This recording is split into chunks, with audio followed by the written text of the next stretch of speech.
Hello and welcome प्यारे बच्चों, जैसा कि आप लोग जानते हैं कि आप लोगों के जेईई मेंस के एग्ज़ाम्स आ चुके हैं। तो आप में से बहुत सारे ऐसे स्टूडेंट जो कि हिंदी माध्यम से पढ़ते हैं वो काफ़ी परेशान रहते हैं, क्योंकि हिंदी माध्यम के लिए यूट्यूब पर बहुत अच्छा स्टडी मटेरियल नहीं मिल पाता है। तो इस अंतिम समय में मैं आपके लिए हिंदी माध्यम से बेहद ही इम्पॉर्टेंट क्वेश्चंस लेकर आता हूँ। ये क्वेश्चंस इसलिए इम्पॉर्टेंट हैं क्योंकि ये सभी पुराने ईयर्स में आए हुए क्वेश्चन हैं और इन्हीं के आधार पर नए क्वेश्चन बनते हैं और कभी कभी तो यही question same to same repeat भी हो जाते हैं। इसलिए ये क्वेश्चन आपके लिए बेहद ही इम्पॉर्टेंट है। तो प्यारे बच्चों, आज का हमारा क्वेश्चन क्या है वो आप अपनी स्क्रीन पर देखिए और मैं इसको यहाँ पर पढ़ता हूँ। तो देखिए इसमें क्या कहा गया है। इसमें कहा गया है एक तार जो एक छोटे मोती के मध्य में स्थित छिद्र से गुजरता है को एक चतुर्थांश वृत्त के अनुरूप मोड़ा गया है। तार को भूमि पर ऊर्ध्व तल में स्थित किया गया है जैसा कि चित्र में दर्शाया गया है। मोती को तार के ऊपरी सिरे से छोड़ा जाता है जिससे यह तार के अनुदिश बिना किसी घर्षण से सरकता है।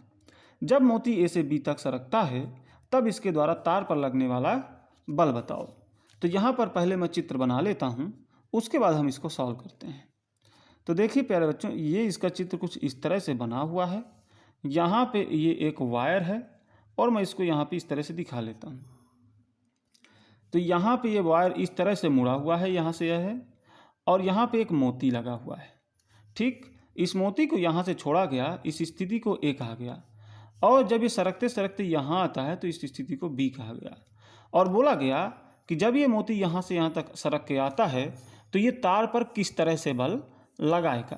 तो चलिए प्यारे बच्चों देखते हैं कि इसको कैसे हल करना है। एक चीज़ देखिए, ये क्वेश्चन बेहद ही इजी क्वेश्चन है।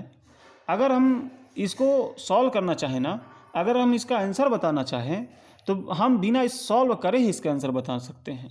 मतलब देखते ही इसका आंसर हम बता सकते थे अगर हम थोड़ा सा दिमाग लगाएं। देखिए प्यारे बच्चों, जब इसको छोड़ा गया होगा तो इसकी स्पीड तब कुछ नहीं रही होगी, यानी कि स्पीड 0 रही होगी। तो ऐसी स्थिति में ये जो मोती है ना, इस मोती का ऊपर वाले भाग का कोई पॉइंट, या कहें कि ये वाला जो पॉइंट होगा वो इस तार के टच में होगा। ठीक, जिससे होगा क्या कि जो मोती है इस तार को रेडियली इनवर्ड डायरेक्शन में दबाएगा। ठीक, तो जिससे जो तार पर जो बल मोती के द्वारा लग रहा होगा वो रेडियली इनवर्ड डायरेक्शन में लगेगा। ठीक, अब ये मोती जब सरकते सरकते आएगा तो किसी एक स्थिति में ये तार से संपर्क को तोड़ देगा। यानी कि ये क्या करेगा, जब ये मोती सरकते सरकते आएगा और इसकी कुछ स्पीड हो जाएगी, तो जैसे मान लीजिए यहाँ आ गया, उसके बाद ये इसके अनुदिश चलने की कोशिश नहीं करेगा, ये इसको छोड़ने की कोशिश करेगा, यानी कुछ इस पथ में जाने की कोशिश करेगा। तो आप समझिए कि जब ये यहाँ पे छोड़ेगा उस स्थिति में तार का मोती से कोई संपर्क नहीं होगा। यानी कि ना तो मोती तार के संपर्क में है और ना तार मोती के संपर्क में है, यानी कि एक दूसरे पर ये कोई बल नहीं लगा रहे होंगे। या मैं कहूँ कि उस समय मोती पर लग रहा नॉर्मल फोर्स 0 हो जाएगा, जिस समय ये जो मोती है इस तार से अलग हो जाएगा। लेकिन उसके तुरंत बाद क्या होगा, जब ये मोती इस वायर को छोड़ना चाहेगा तो होगा क्या कि ये वायर इसको छोड़ने थोड़ी ना देगी। होगा ये कि ये जो मोती अगर यहाँ पे मान लें तो उस मोती का इधर वाला पार्ट अब इस तार से फंस जाएगा। इधर वाले पार्ट का कोई जो बिंदु है वो इस तार से फंस जाएगा, है ना, और फिर फंसे फंसे नीचे तक आएगा। तो मतलब ये है कि अब इधर का पार्ट इस तार के संपर्क में होगा। अब मोती जब बाहर की ओर भागना चाहेगा तो होगा क्या कि ये तार को बाहर की ओर ही दबाएगा, यानी रेडियली आउटवर्ड डायरेक्शन में दबाएगा, है ना। तो प्यारे बच्चों, यहाँ पे हम इसका आंसर बहुत आसानी से बता सकते थे कि इनिशियली जब तक कि नॉर्मल 0 नहीं होता तब तक इस वायर पर जो बल लगेगा इस मोती के कारण वो रेडियली इनवर्ड डायरेक्शन में लगेगा, यानी कि अंतर्मुखी दिशा में लगेगा। और बाद में जब ये नॉर्मल 0 होगा उसके बाद ये जो मोती है इस तार पर बल लगाएगा बहिर्मुखी दिशा में। तो इसका जो आंसर होना चाहिए था वो होना चाहिए था डी। लेकिन अब हम देखेंगे कि इसको मैथमेटिकली कैसे सॉल्व करेंगे, यानी कैलकुलेशन के द्वारा हम देखते हैं कि इसको हम कैसे सॉल्व कर सकते हैं। तो प्यारे बच्चों, एक चीज़ हमें पता होनी चाहिए कि जो मोती है ना, इनिशियली तो इस वायर पे छोड़ा है गया है, यानी कि वायर पर ये मोती रख जाएगा। अब जब रख जाएगा तो इधर वाला पार्ट ही इसके संपर्क में होगा। तो mg का एक घटक जब तक कि नॉर्मल जीरो नहीं होता क्या करेगा, इस वायर को रेडियली इनवर्ड डायरेक्शन में ही दबाएगा। तो ये तो पता है, लेकिन अब हमें पता ये करना है कि क्या कहीं पर नॉर्मल जीरो होगा भी या नहीं। यानी कि अगर नॉर्मल जीरो अगर नहीं हुआ तो मतलब ये हुआ कि इसी वाले पार्ट का कोई बिंदु ही इस वायर के संपर्क में रहेगा यहाँ से यहाँ तक। तो जो फोर्स होगा वो हमेशा रेडियली इनवर्ड डायरेक्शन में होगा।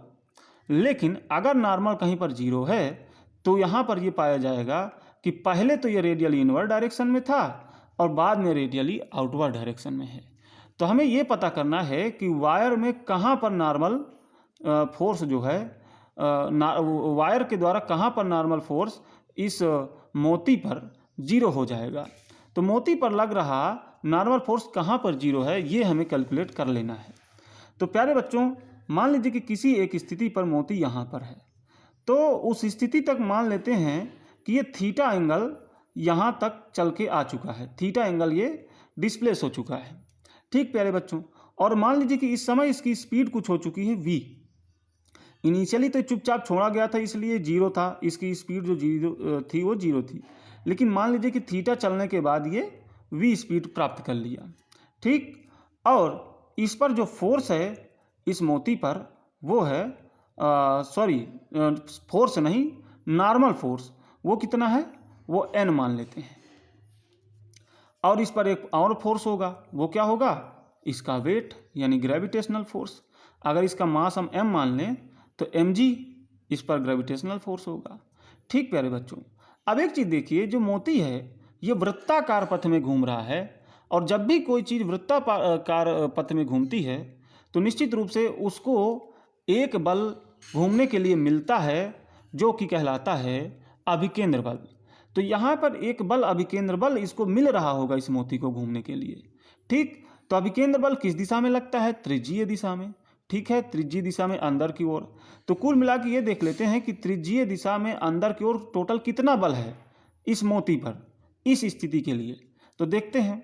सबसे पहले एक चीज़ देखिए, अगर ये थीटा है तो ये भी थीटा हो जाएगा एकांतर कोण से, क्योंकि ये समांतर है और ये तो एक तिर्यक रेखा है।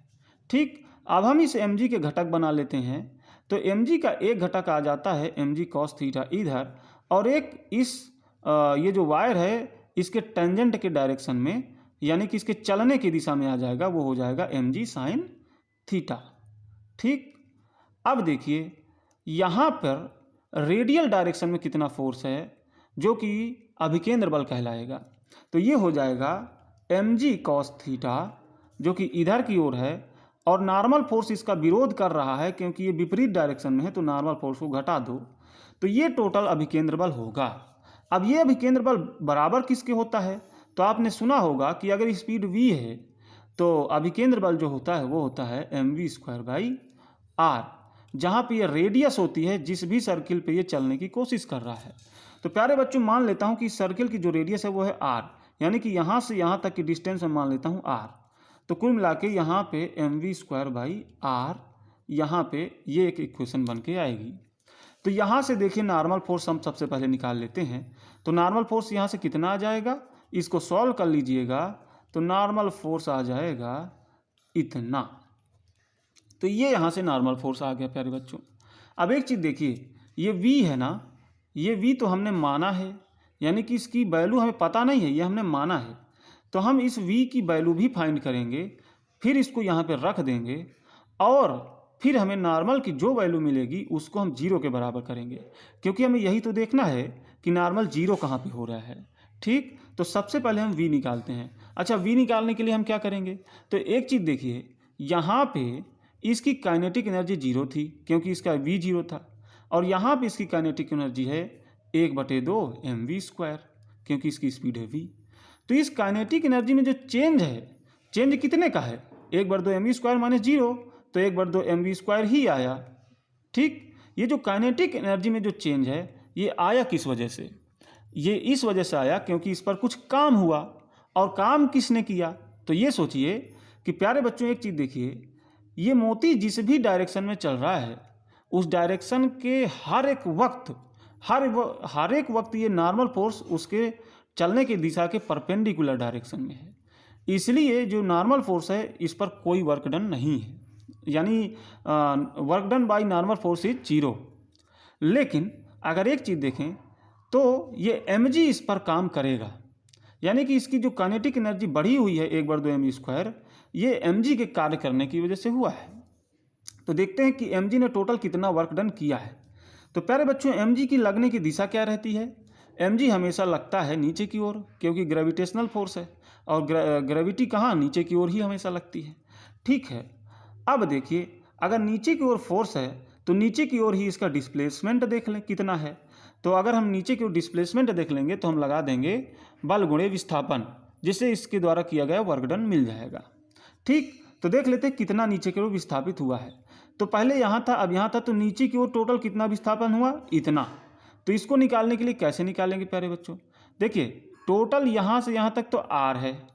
ठीक, और यहाँ से यहाँ तक अगर वैल्यू निकल जाए तो इस पूरे r में से इतना घटा लेंगे तो ये निकल जाएगा। और ये निकालना बहुत ही आसान है, इसको यहाँ से यहाँ तक, क्योंकि ये भी रेडियस ही है, ये भी r ही है। तो r का इधर वाला जो घटक होगा वो आ जाएगा r cos थीटा, है ना। तो कुल मिला के यहाँ से यहाँ तक की जो लेंथ आई वो आई r cos थीटा। तो ये कितने निकल के आ जाएगा? ये आ जाएगा पूरे में से इतना घटा दो, यानी r में से r cos थीटा घटा दो, या r कॉमन ले लो तो r कोष्टक में 1 - cos थीटा। ये हो जाएगी यहाँ से यहाँ ये डिस्टेंस इतनी। तो कुल मिला के जो ग्रेविटी ने कार्य किया वो कितना किया, यानी जो फोर्स है mg ये कितना काम किया? ये काम किया बल गुणे विस्थापन, यानी बल mg गुणे विस्थापन, यानी r1 - cos थीटा। ये बराबर होगा चेंज इन काइनेटिक एनर्जी के, यानी कि 1/2 mv² के। यहाँ से आप v² की वैल्यू सीधे सीधी निकाल लीजिए और इस वाले v² की जगह में रख दीजिए। तो चलिए v² की वैल्यू निकाल लेते हैं। तो m से m तो कैंसिल आउट हो गया और ये इधर 2 आ गया, तो 2gr1 - cos थीटा बराबर v²। तो ये हो गई v² की वैल्यू। अब हम इसको यहाँ रख देंगे और फिर देखेंगे कि नॉर्मल कितना आ रहा है। तो यहाँ नॉर्मल मिल जाएगा, यहाँ पे m v² की जगह में रखिए 2gr1 - cos थीटा और अपान में r, क्योंकि यहाँ अपान में r है। अब ये r से ये r तो कैंसिल आउट हो गया। अब इसको थोड़ा आगे सॉल्व कर लेते हैं, फिर देखते हैं क्या आता है। यहाँ पे प्यारे बच्चों 2gm यानी 2mg, और चूँकि यहाँ 1 है तो 2mg1 और फिर माइनस माइनस प्लस का 2mg cos थीटा, ये मिला हमें सॉल्व करने के बाद। इसको और सॉल्व कर लीजिए तो ये mg cos theta 2mg cos theta यानी 3mg cos थीटा और माइनस का 2mg। अब देखिए ये आया नॉर्मल, लेकिन हमें ये देखना है कि नॉर्मल 0 कहाँ पे हो रहा है। तो नॉर्मल को 0 के बराबर कर दीजिए। तो नॉर्मल को जैसे ही 0 के बराबर करेंगे प्यारे बच्चों तो होगा क्या कि ये 2mg जो माइनस वाला है उसको इधर ले आइए बराबर के इधर, और 3mg cos थीटा को इधर ही रहने दीजिए। ठीक है, ये तो कैलकुलेशन आप समझ जाएंगे। m से m कैंसिल आउट कर दीजिए, g से g कैंसिल आउट कर दीजिए। अब देखिए cos थीटा कितना आ गया? cos थीटा आ गया 2/3, तो थीटा बराबर आ गया cos इनवर्स 2/3, यानी कि थीटा निकल के ये आया। इस स्थिति में जब थीटा इतना होगा तब नॉर्मल 0 हो जाएगा। तो एक चीज़ देखिए, नॉर्मल 0 होने के पहले ये जो मोती है उसका ऊपर वाला सिरा इस तार के टच में है, यानी कि ऊपर वाला सिरा किधर दबाएगा? इस तार को नीचे की ओर रेडियली इनवर्ड डायरेक्शन में। ठीक, अब जब नॉर्मल 0 होने के बाद फिर क्या होगा? ये दूर जाना चाहेगा तो इधर वाला पार्ट अब तार से संपर्क में होगा, क्योंकि जब दूर जाना चाहेगा तो ये इससे फंस जाएगा। अब जो वायर है वो रेडियली आउटवर्ड डायरेक्शन में दबेगी। तो ठीक है, तो कुल मिला के ये थीटा ये जो है ये नॉर्मल 0 होने की कंडीशन है। तो जब थीटा इससे छोटा होगा, cos इनवर्स 2/3 से छोटा होगा, तब उस कंडीशन तक जो वायर पर जो फोर्स है वो रेडियली अगर हम इस तरह से बना लें सर्किल का थोड़ा सा पार्ट, तो रेडियली इनवर्ड डायरेक्शन में, और जब थीटा इससे बड़ा होगा 2/3 से, तो क्या होगा, रेडियली आउटवर्ड डायरेक्शन में फोर्स लगेगा प्यारे बच्चों। तो यही इसका सल्यूशन है। और अगर आपको ये वीडियो अच्छा लगा हो और आपके लिए काम का लगा हो तो चैनल को सब्सक्राइब जरूर करना। धन्यवाद प्यारे बच्चों।